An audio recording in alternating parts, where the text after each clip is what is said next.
deliberate move to you, from you, with your lawyer, na hindi kayo nag-bail kasi mas gusto mong nakadetain doon sa PNP Custodial Facility. Kaya hindi kayo nag-bail. Ayun yung totoong kwento doon. Huwag na tayo maglokohan dito. Again, you're lying. Because the real reason why you did bail out, because you want to be detained doon sa PNP Custodial Center. Again, you're lying. Oh.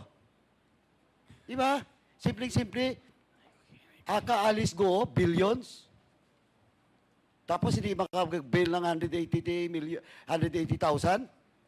Oh, you're fooling this country. You're fooling the Filipino people. And with that, Mr. Chairman, with the indulgence of Kong Doming, I move to cite Alice Go in contempt in violation of our